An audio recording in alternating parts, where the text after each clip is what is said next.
Today. The laurel wreath on our altar this morning is from the UUA Office of Ministries and Faith Development. They write, "To the family, loved ones, and community of Reverend Patricia Tummino, it has become our custom to present an ivory wreath at the memorial service of a minister in our association. The wreath, a classical symbol of distinguished and noble leadership, honors the minister's contributions to Unitarian Universalism and recognizes their academic accomplishments and professional status. Its shape symbolizes collegiality, the reciprocity of relationship, and the universality of our religious search. The ivy being evergreen is a reminder of the immortality we experience in being remembered by those who knew us best and loved us most, as well as being symbolic of the living tradition of ordained ministry.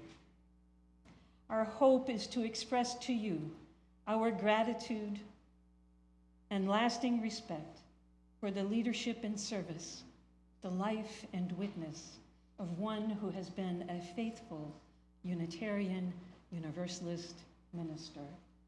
With deepest sympathy, the UUA Office of Ministries and Faith Development."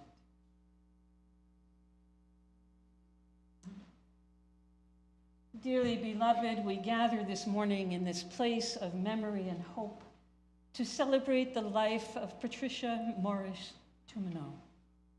We gather to say goodbye and to share our sorrow at her passing. And we also gather to give thanks for her life. Sorrow and gratitude come hand in hand because both are rooted in love. Tricia was the daughter of Van Horn Morris and Marion Betty Gilmore. She was the sister of Jean and Peter. She was the beloved wife of Larry Tummino and mother of Annie, Joe, and Benjamin, and grandmother of Enzo, Lucia, and Asa. She was a cherished friend to many and a beloved member, staff person, and minister of this congregation for many years. Death always seems to come too soon, and it is never easy to say goodbye. But we draw strength from being together. We draw strength from sharing our memories and stories. We draw strength by recalling the values she cherished and the music that touched her soul. We draw strength from the power of love that never ends. It is difficult this final act of love. It is difficult to say goodbye. Mary Oliver writes, "To live in this world, you must be able to do three things: to love what is mortal, to hold it against your bones, knowing your own life depends on it, and when the time comes to let it go, to let it go." And so we come together to help each other in this sacred ritual of letting go. I invite us now to rise in body or in spirit to sing our opening hymn, number 108, "My Life Flows On."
And I invite Susan Niesenbaum-Becker to the lectern for our reading.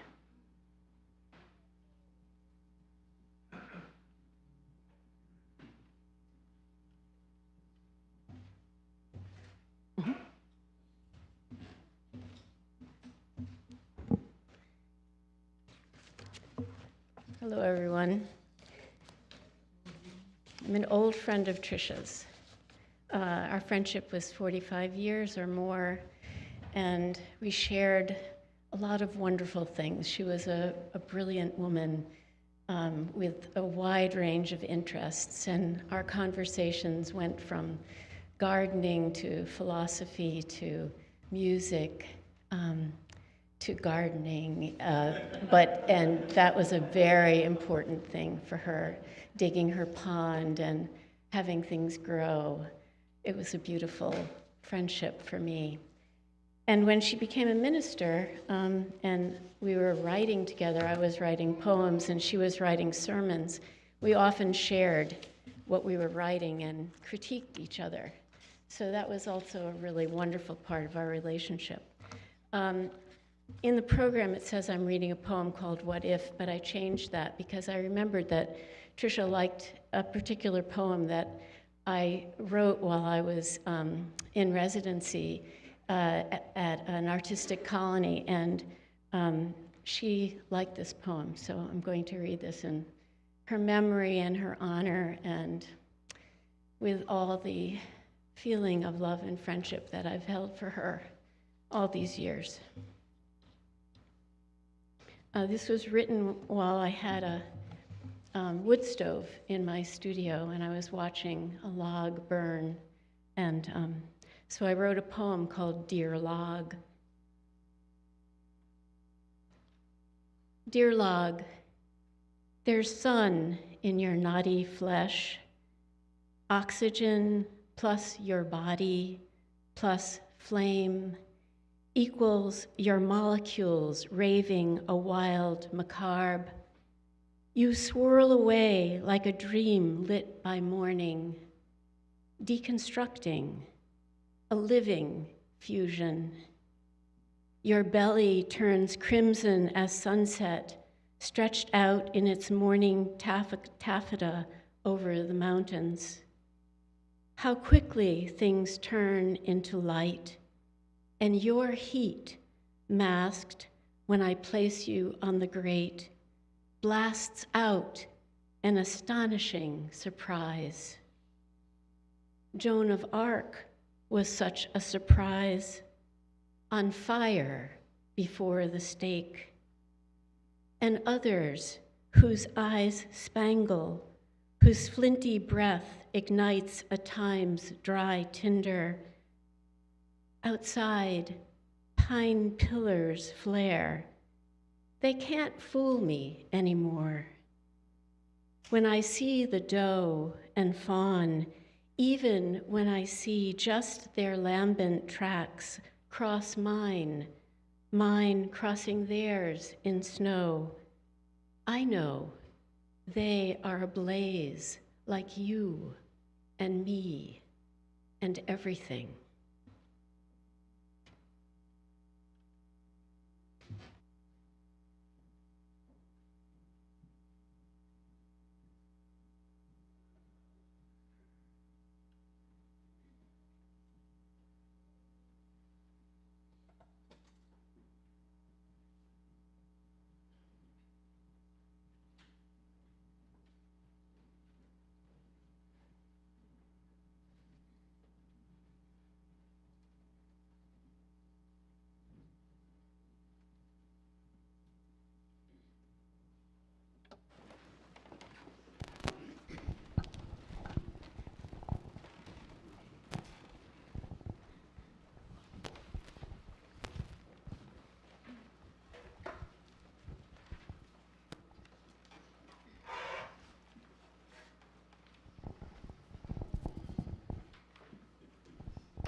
There is more love somewhere.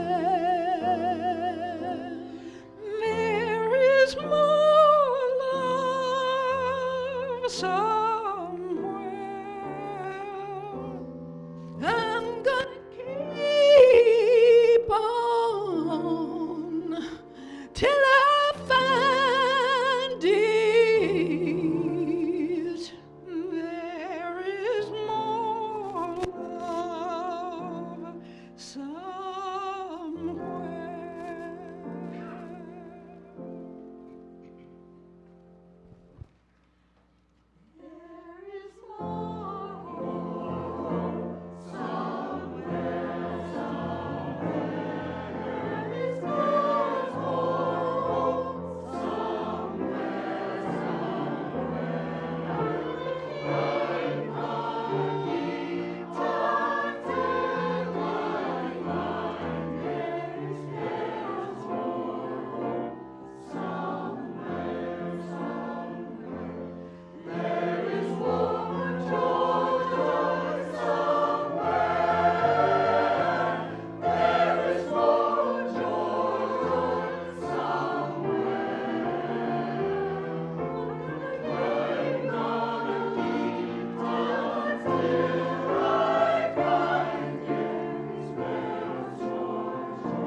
Tricia wrote a lot of notes to people.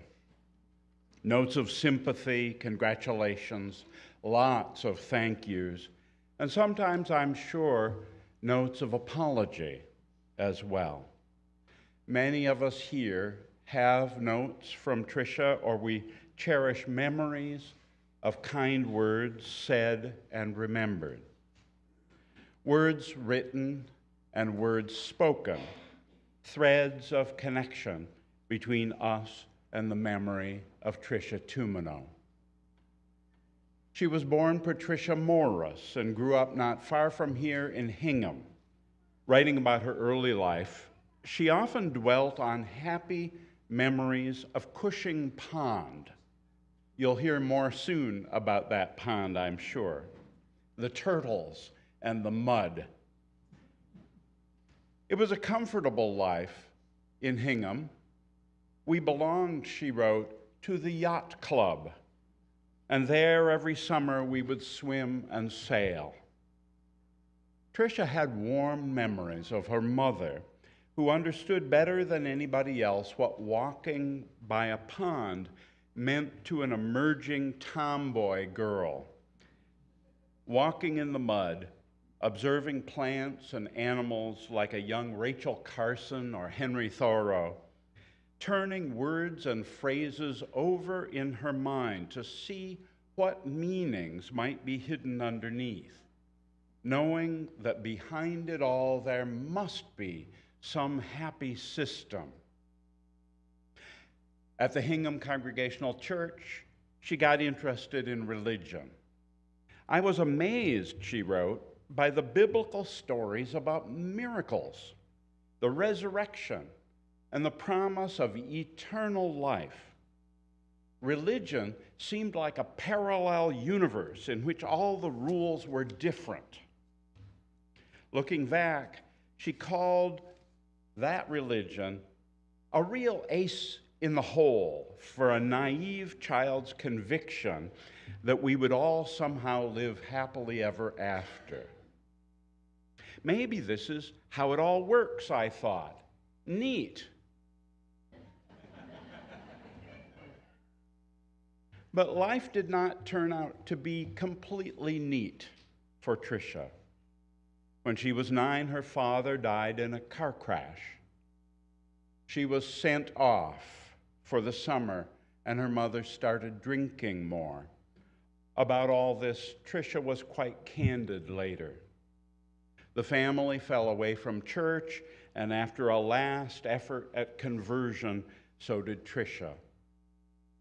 The faith choice of my family, she wrote, wasn't atheism. That would be too strident a word for what we were.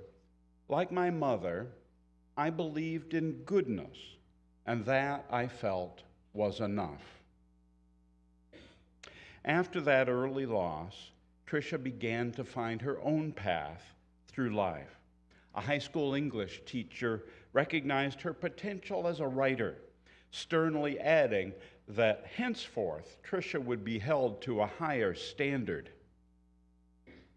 After graduating from UMass Amherst, she accepted a job teaching English, religion, and history at a Catholic parochial school.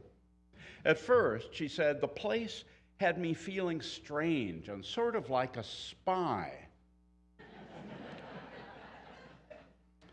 But she was impressed by the responsibility members of that Catholic school community took for one another. They assumed that it was proper to care for others, she wrote, outside of their nuclear family unit. For Tricia, that observation was one step on a larger journey. She began to question some of her beliefs, not about God so much as about life. As a fairly young child, she said, when I became wounded, my tendency was to shut down or withdraw. Her first goal was to survive, and good for her. We can all be grateful that she did.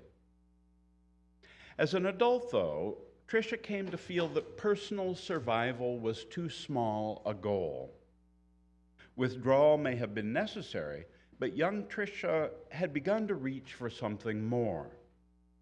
Survival whole, she called it, or sometimes just wholeness. Making progress, fixing some small part of the universe that was broken, and giving love to others in your family unit and beyond it. She used the spiral sometimes as a symbol for life's journey, full of repetition, even as the scope of its concern grows larger. Through a college friend, Tricia met and married Larry Tummino. Their partnership became so rich and formative, it's impossible to imagine either of them as they might have been without each other. I'm told that it was Larry who suggested that they might try the UU Church in Duxbury, where Tricia met the Reverend Robert Walsh, one of the funniest and most profound men ever in an ancient pilgrim pulpit, and certainly the best clawhammer banjo player. There, Tricia also met Elizabeth Tarbox, whose English childhood surely rivaled hers for stiff-lipped stuffiness, and who was already becoming one of the finest preachers ever to touch hearts with prose and poetry. For Tricia, an English teacher who had completely given up on organized religion, the situation posed some challenges. But challenges brought out the best in Tricia. She talked with Robbie, walked the shoreline with Elizabeth, and sharpened her linguistic toolkit even as her heart grew wider. When Elizabeth came here to Middleboro as minister in 1990, so did the Tumminos. Tricia became church secretary and then started to attend Harvard Divinity School. When Elizabeth left for another church, Tricia shifted offices and became our minister in 1998. I used to think, wrote Tricia, that when we grew up, at some point we were finished, that we'd be more or less the same for the rest of our lives. In so many ways, Tricia's life has not borne out that notion. Just as Tricia's ministry in Middleboro started, Elizabeth began to die. It was a personal loss for Tricia, a wound for this community, and a quick immersion into ministry for Reverend Tummino. Others, I'm sure, will speak about that time and those that followed. I'll say just a few things. One is that with Tricia's leadership, this congregation blossomed into a place where private pain is honored and where burdens can be shared. Her commitment to find ways to fix what is broken in the universe put love at the very center of our life together. Activities that seem very different, preaching, music, social action, ministry with children, weddings, and memorial services, became expressions of one love. We celebrate today all of Tricia's lives. A muddy little girl, a curious student, daughter, mother, wife, and friend. We also celebrate her life and ministry in this church. Tricia was an exceptional preacher. She drank deeply from the past, listened deeply to the lives of others, looked to the present with curiosity, and to the future with hope. From this pulpit here, Tricia gave us, in the words of Emerson, life passed through the fire of thought. Tricia was an excellent teammate. She honored the nitty-gritty work that every worthwhile enterprise requires. She drew around her an amazing staff and a succession of outstanding lay leaders. In my experience, she never shrank from the responsibilities of leadership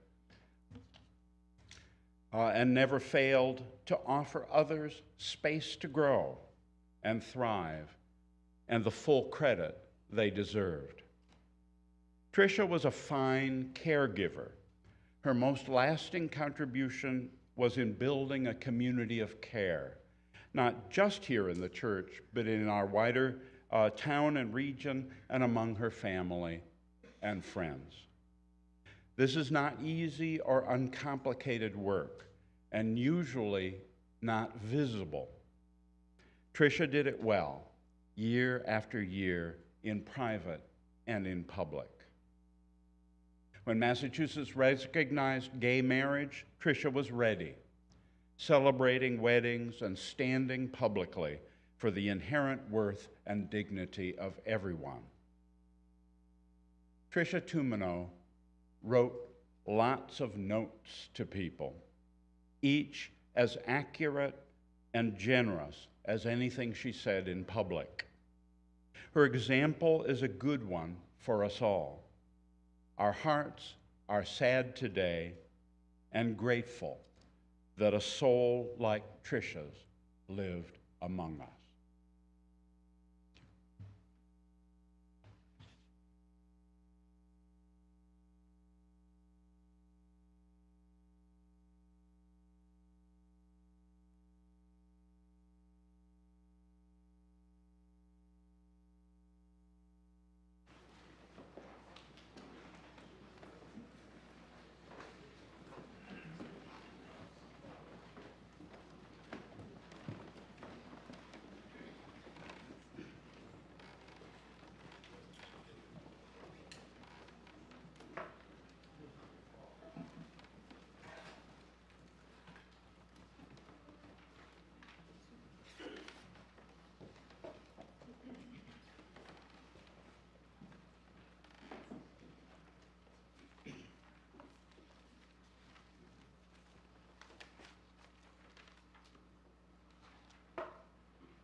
Just a minute.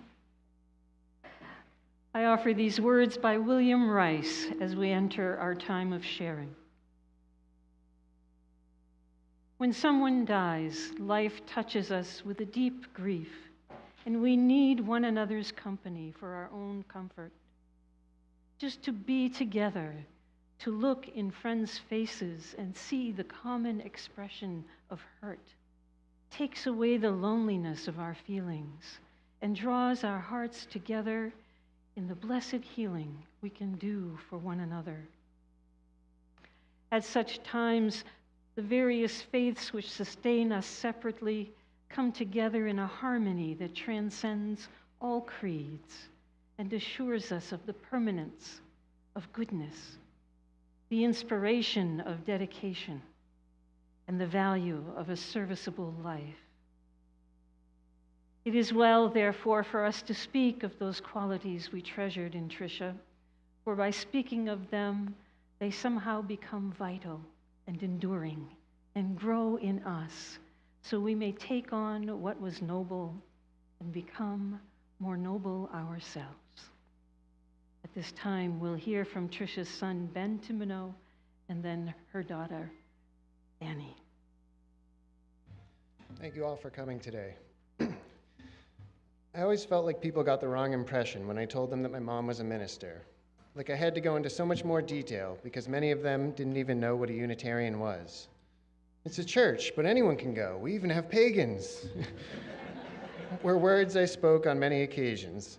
I couldn't let them think that my mom was some sort of strict priest or anything like that. No offense to any Catholics here today. She was so much more than just a minister. I wouldn't even say my mom was a very religious person. That was hard to explain to those who didn't know her. A non-religious minister.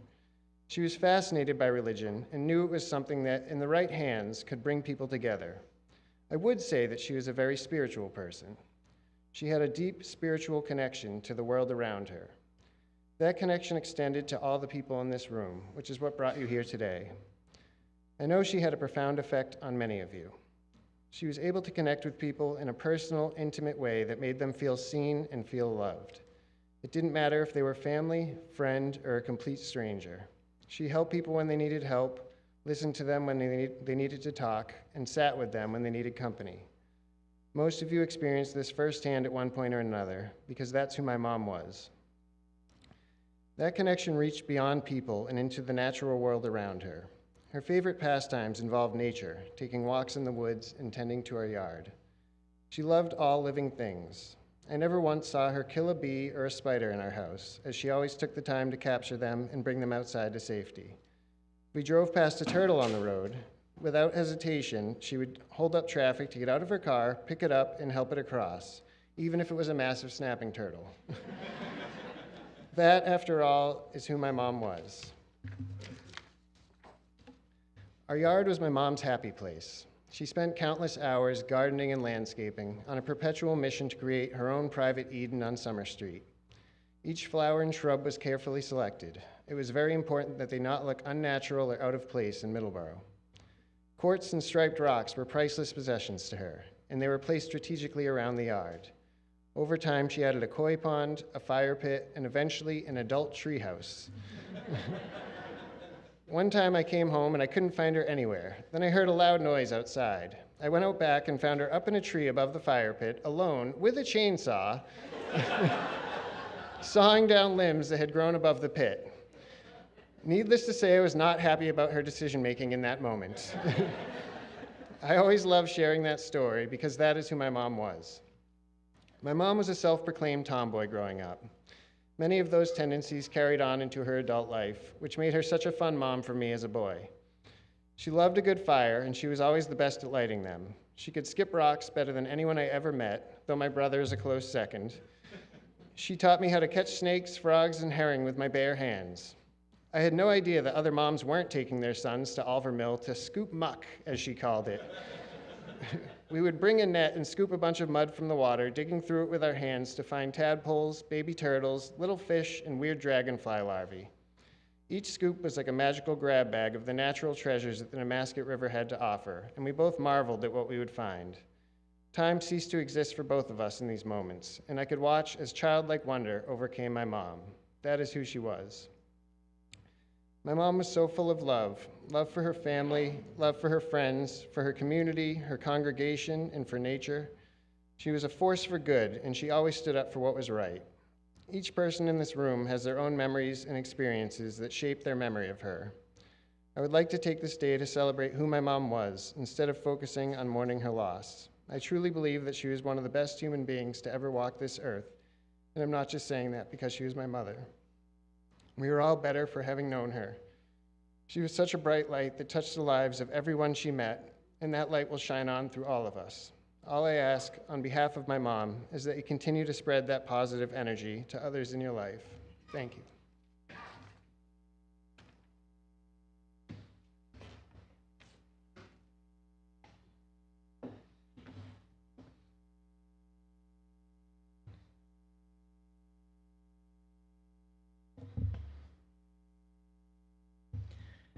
One of the things I appreciated most about my mom was that she was always genuinely, authentically herself.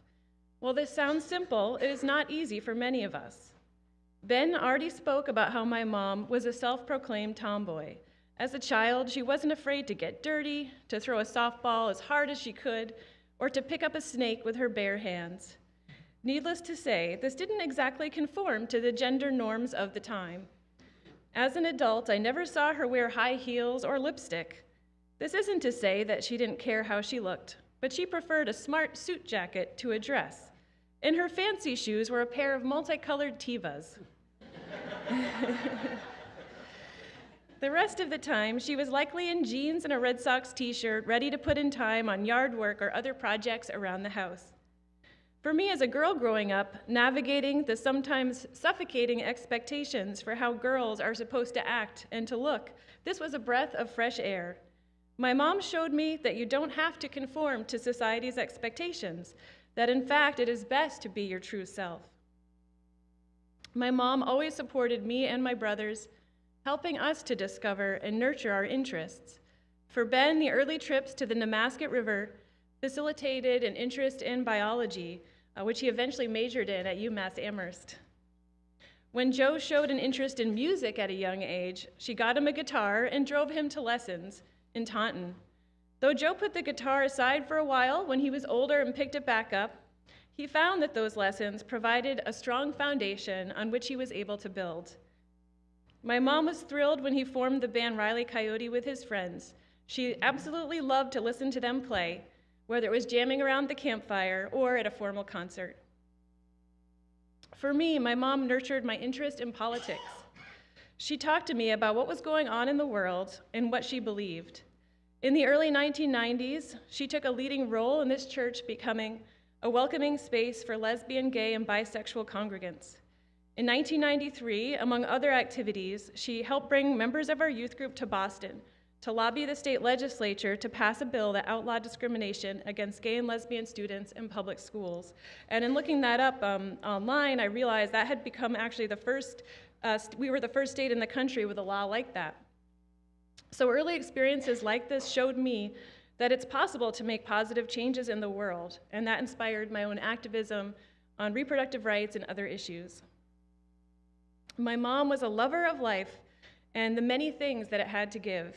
Long walks with friends, animated conversations over glasses of wine, a delicious frap from Peaceful Meadows, gardening, as many have said, listening to Jerry Remy on the Red Sox broadcast, reading a good book, listening to her favorite music, and of course, going overboard at Christmas time with decorations and gifts. She loved Mare and Kai and Elise like they were her own children, and she loved playing with Lucia, Asa, and Enzo. Together, she and my dad showed me what true love and an equitable partnership look like.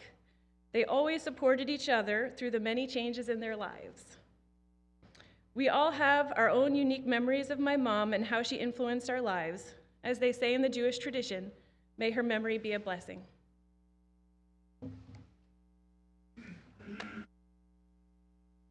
Thank you, Ben and Annie.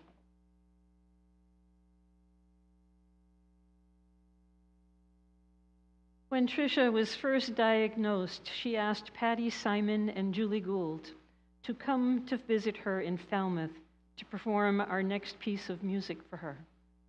Julie's son-in-law arranged the music as a flute duet, and the two wheeled Tricia outside to a wooded area and soothed her soul as they are about to soothe ours.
Our next tribute is by Kristen Whitsett, who could not be with us today, and so Gabriella Celestin Priest will read it for us.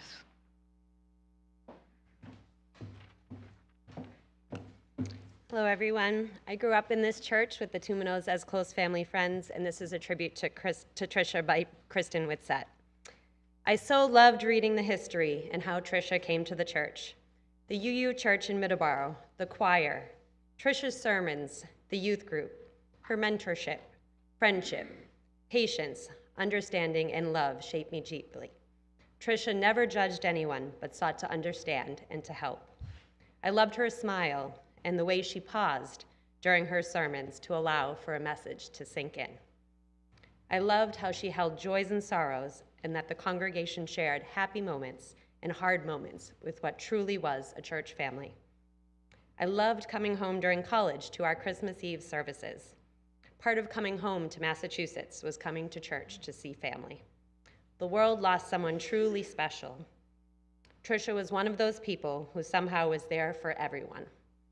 I could go on and on. Love you, Tricia. I hope I can touch just one person's life the way you touched mine. Thank you, Gabriella.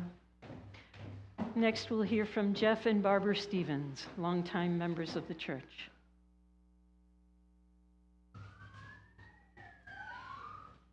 There's a microphone right here. Yep.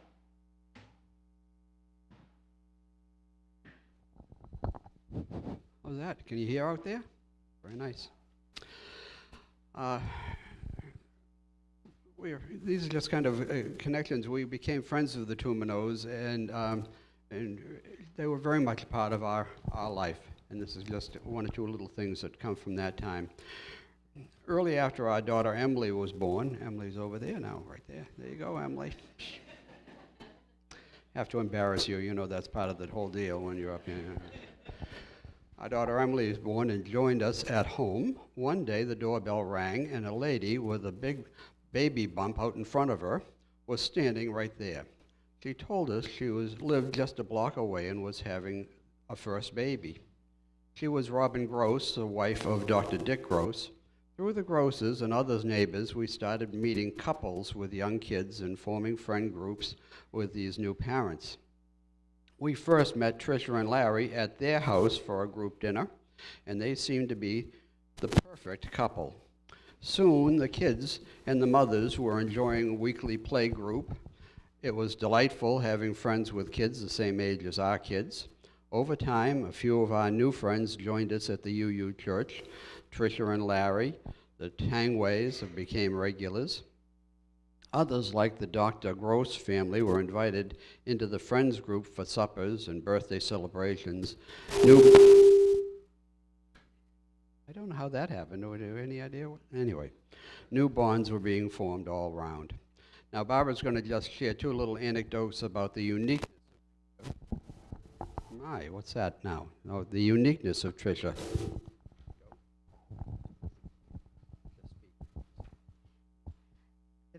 The first visit that we had with the Tumminos at their house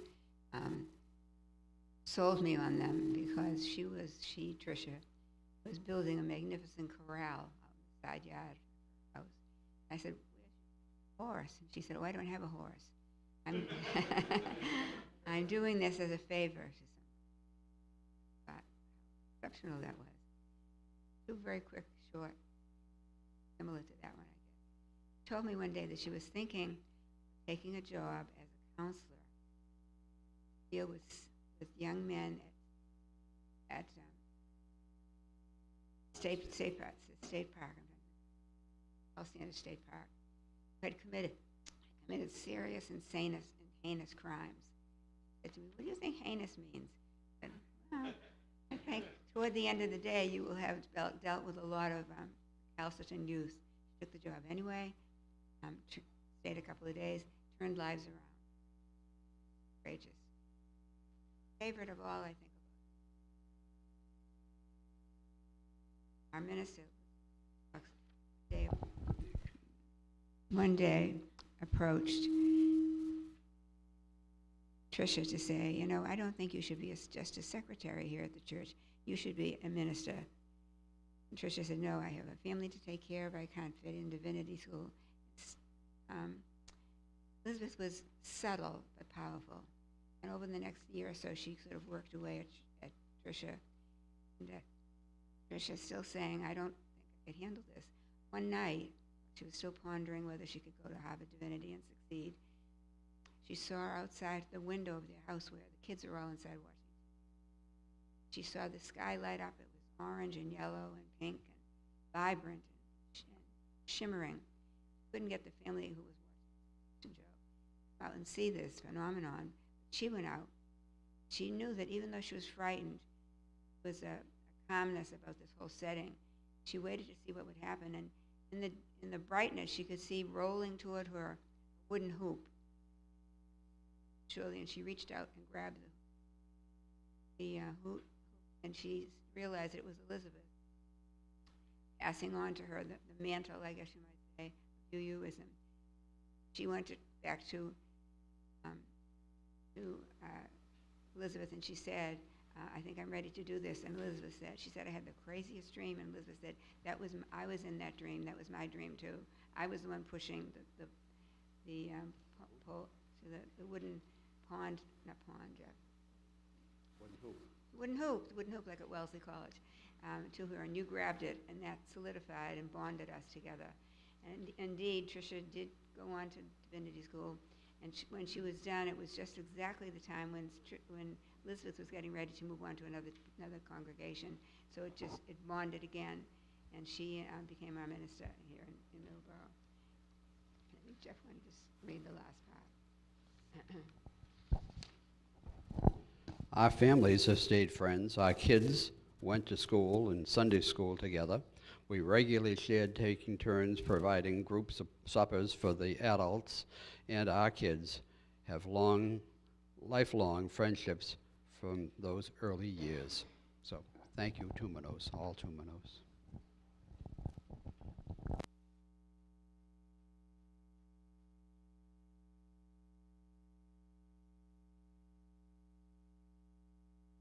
Our next reflection is by the Reverend Sarah Person.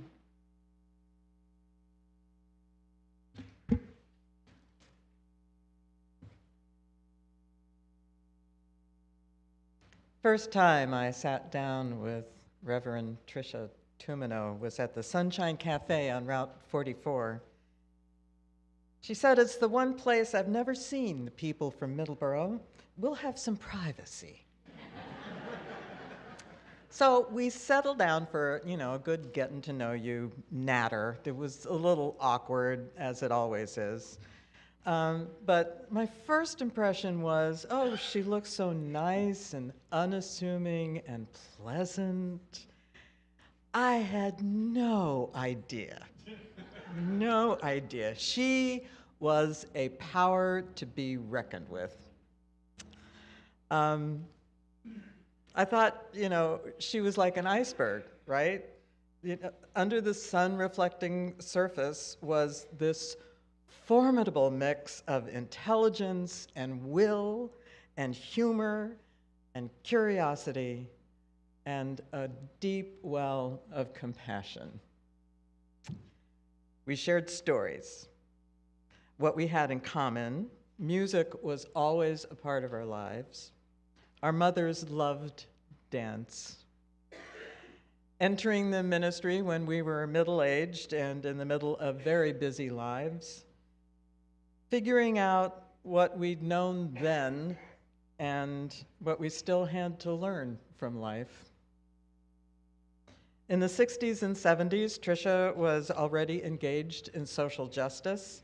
In the 60s, I was in the drama club trying to fit in.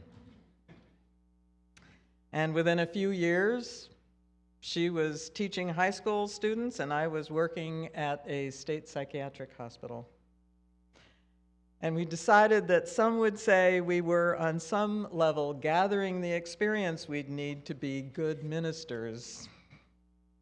But not me. I think what was happening was we were learning all of the different ways to be human and to care. And she cared. She talked about the effect of Reverend Elizabeth Tarbox on her and the role that she played in owning her own ministry. And I talked about September 11th, which is the event that propelled me into ministry. And they were both life-changing experiences.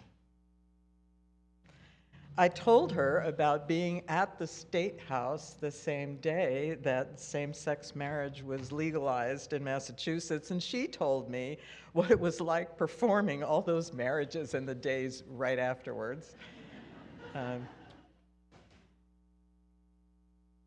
We were delighted. We were delighted by the same things, I think. We continued to meet every once in a while. Small talk, big talk, venting, asking this tough questions.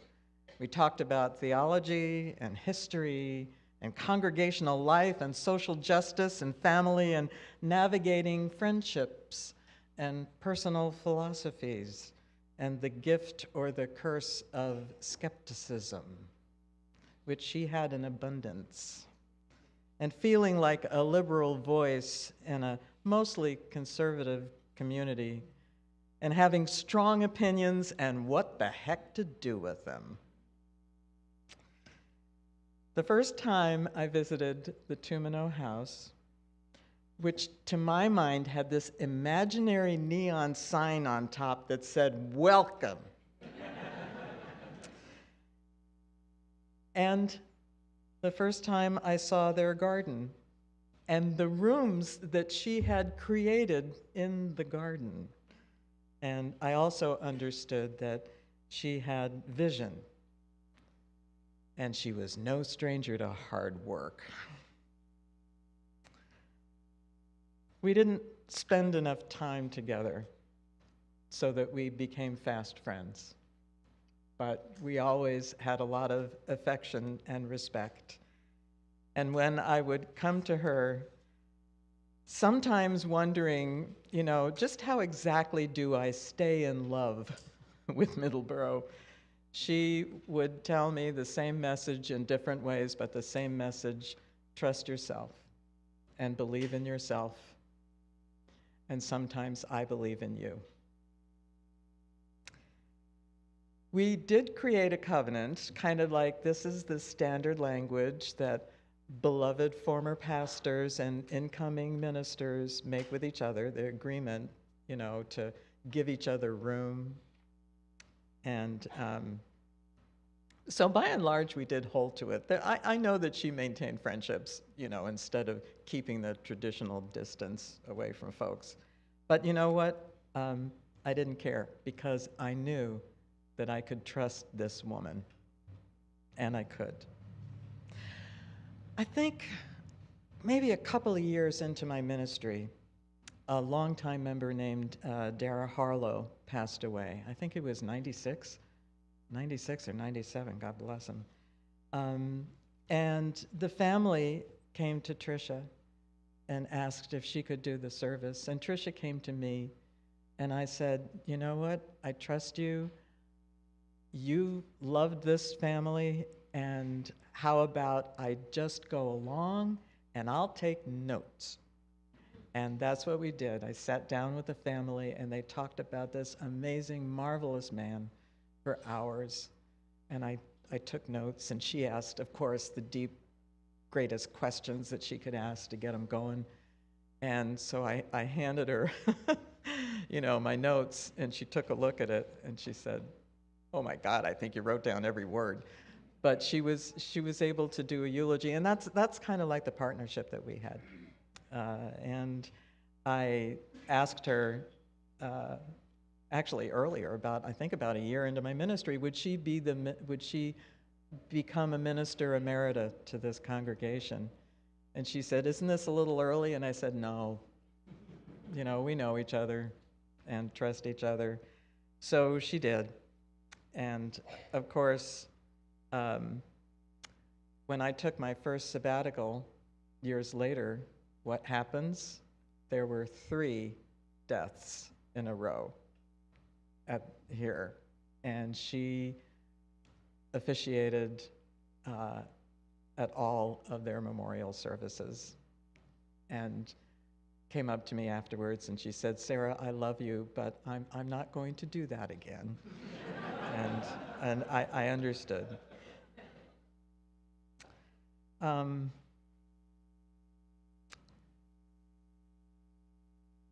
What I loved about her was she displayed such intense curiosity about life. The life around us, the life inside us, the life we had to imagine, and the life of possibilities. She made connections, not only in her sermons, but we're talking while we're walking. Always when I saw her, we were walking around the neighborhood or in a park, and she made connections and made meaning of all of these experiences that were very personal, that were deeply intuitive, and always, always just remarkably relatable. I could understand everything that she was saying, and I would walk away from these, walks just in my brain going, you know, she made you think. And she made you love. At some point, Tricia told me in confidence that the reason that she retired from ministry was not just that she had run out of stories, which is what I heard first, but that she had some real concerns about her memory. And she didn't want me to tell anybody. And so we talked more, and I encouraged her to tell people. I don't know when she eventually told folks, but later on, and this is part of your story with her as well, and Larry's story of just what happened and how they lived through all of that and their journey through that. And then she told me about the Lewy body dementia. I really didn't see her as often. And when I did, she was clearly more frail. But she dug into every experience she could get. I will never forget taking her for her shampoo and haircut and blow dry. And she just wrung everything possible out of her salon experience. And it's a lesson, you know, just really live in the moment and love it. I'll just close by saying I am so grateful for having known her. I am grateful for Elizabeth Tarbox for convincing her to go into ministry, and I am grateful for this congregation and her family and her friends for giving so much to this woman who gave so much to us. Thank you.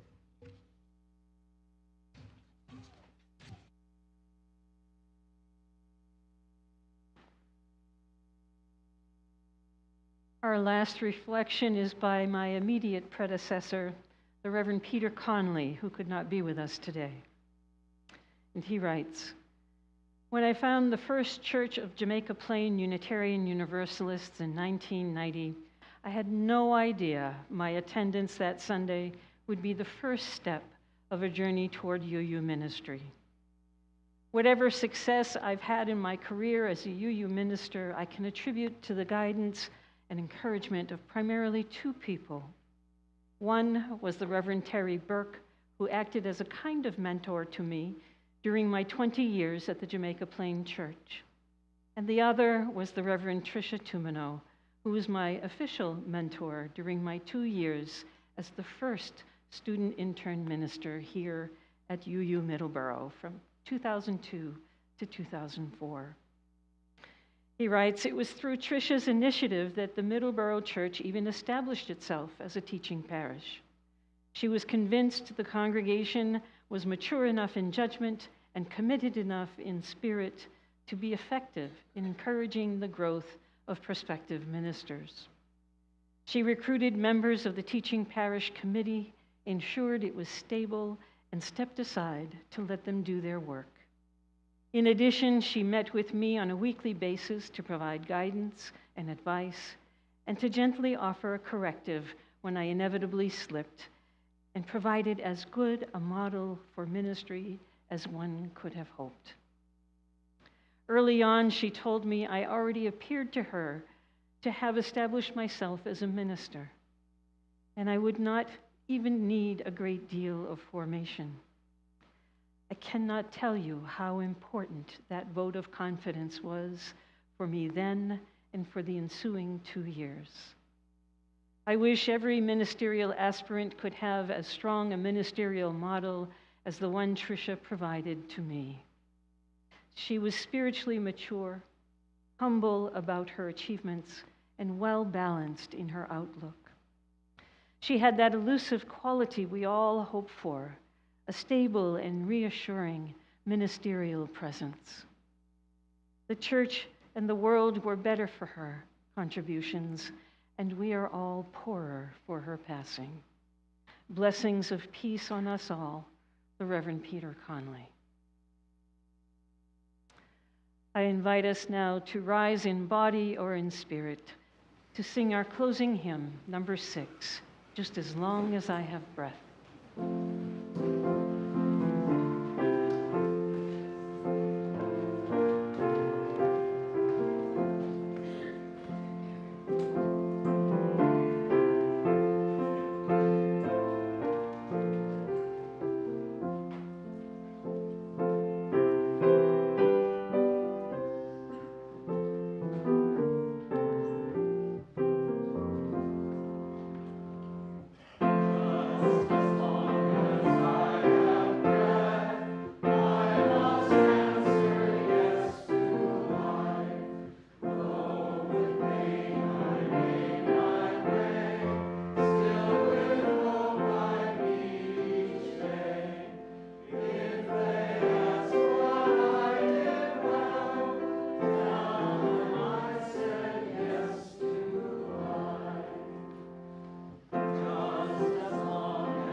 Our next reading is by Tricia's mentor, the Reverend Elizabeth Tarbox, and will be read by Linda Tummino.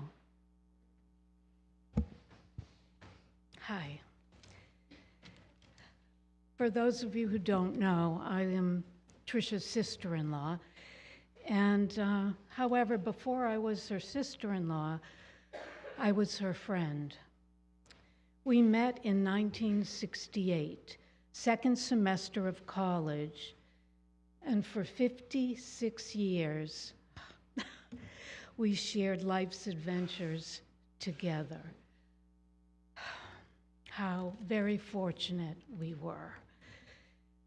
And I thought I knew everything about Tricia and her life, but I have to say, I learned more today, so thank you to everyone who spoke.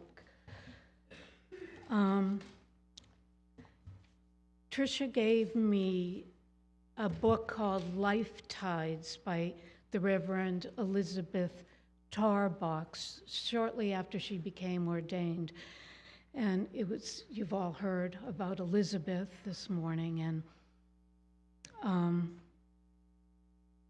I thought it would be really nice to read one of Elizabeth's meditations from this book. It's entitled Letting Go. I went to the beach, and it was soft today, temperate hues merging and separating, clouds and ocean reflecting, complementing each other, and far away an occasional beam from the Gurnet light. Oh, let me touch the faces of those I love with the same gentleness the waves show to the shore. Let me sing my song with the same feeling with which the gulls fill the sacred space of sea and sky. Let me learn of beauty from the affection of morning sunlight. Let my sorrow learn to meld with the tinted clouds. And let my joy learn to swim and fly and fill the dawn with my delight. And when my body is tired and no longer wants to be part of this active life, then let it be from here that my soul flies free.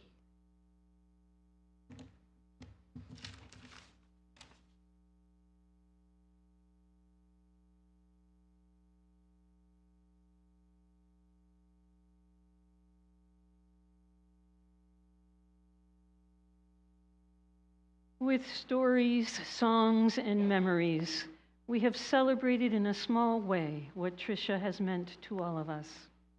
We hope this sharing will continue in the weeks and months ahead, knowing that no person can sum up the life of another. Life is too precious for mere words. And so I invite each of you now to take a moment of silence to recall your own memories and to be aware of the ongoing blessings Tricia brought into your life.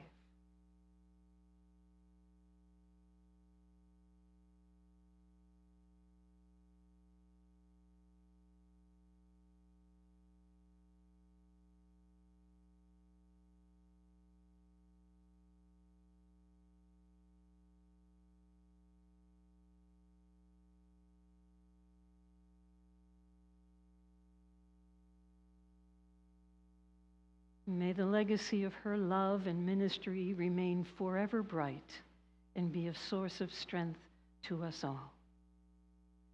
Please rise in body or in spirit for our closing hymn, Blue Boat Home, number 1064.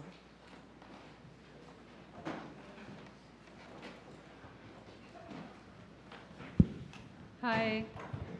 Before we start singing, I wanted to share just a couple of brief words also. I'm Jeannie Gagne. I was the music director here and choir director for over a dozen years, and worked really closely with Tricia. She was a colleague, she was a mentor, she was a dear friend. And we shared the pond thing together too. In fact, she gave me some starter fish for my second of 4 ponds when I moved. Yeah, we were in the muck in Middleboro digging out scooping some fish. And the other thing I wanted to share with you is every summer, UU musical directors from around the country and Canada get together in a different city every year and have a week of music and fellowship and hundreds of people singing in a choir. Yeah, like 8-part harmony. It's really awesome. And we share our experiences, and not all relationships between music directors and their ministers are easy. I was amazed to learn mine with Tricia was so special, and it was healing and beautiful and so rich, and we worked together with the whole thing of the service. Many other people hadn't had such an experience, and so I realized how truly blessed I was to be working with her. So we're going to sing one of her favorite hymns that I used to lead down here. So I'm going to come down here from back in the day, and I'm going to ask you to, and Adrian is going to do some drums over there. Can't see you, girl, but okay. I would ask you to we're going to sing the first 2 verses together. I'm going to then do a little solo thing and sing the beginning of the 3rd verse, and then I'll invite you to join us together for the final part of the hymn.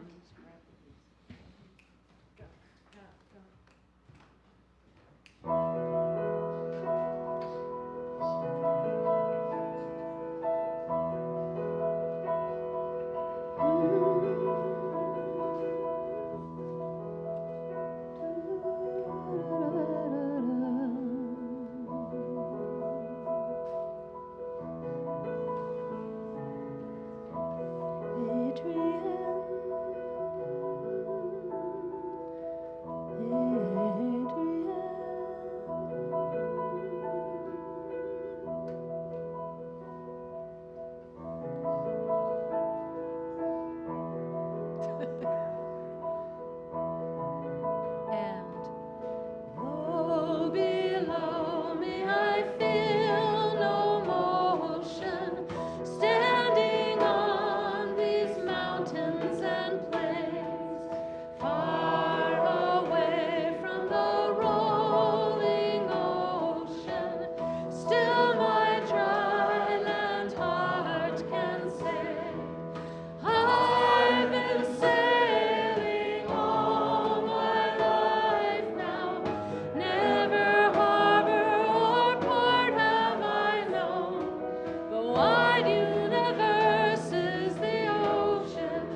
to the waves upholding me, hail the great winds urging me on. Greet the infinite sea before me, sing the sky my sailor's song. I was born upon the fathoms, never harbor or port have I known. The wide universe is the ocean I travel, and the earth is my blue moon home.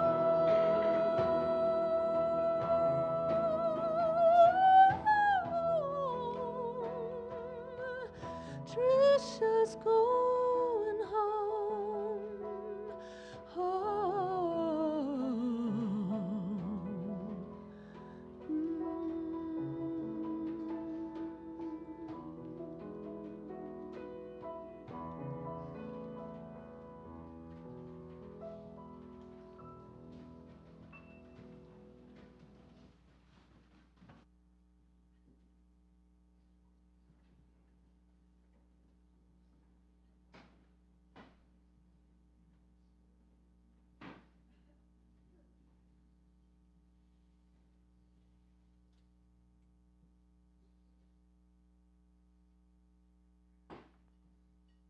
Friends, we have gathered in the presence of a deep and abiding mystery.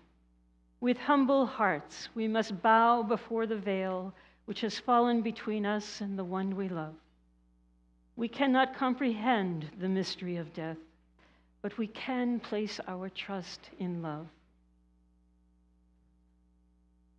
Love is stronger than sorrow and grief. Love is stronger than fear and pain.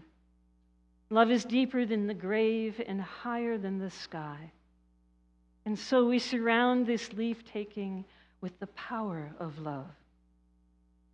For love is intimately close to each of us, closer than breathing, closer than a song, alive in the center of our hearts.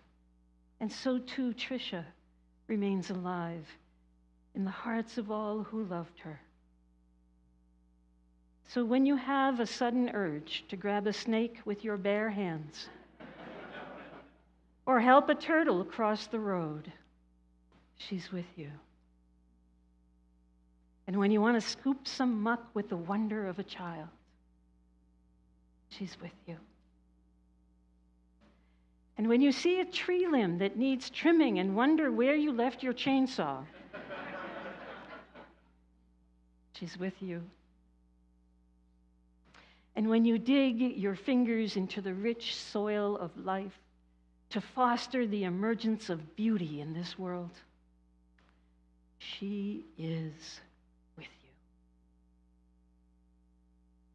Therefore, let us go forward in peace with love as our strength and our guide. May it be so.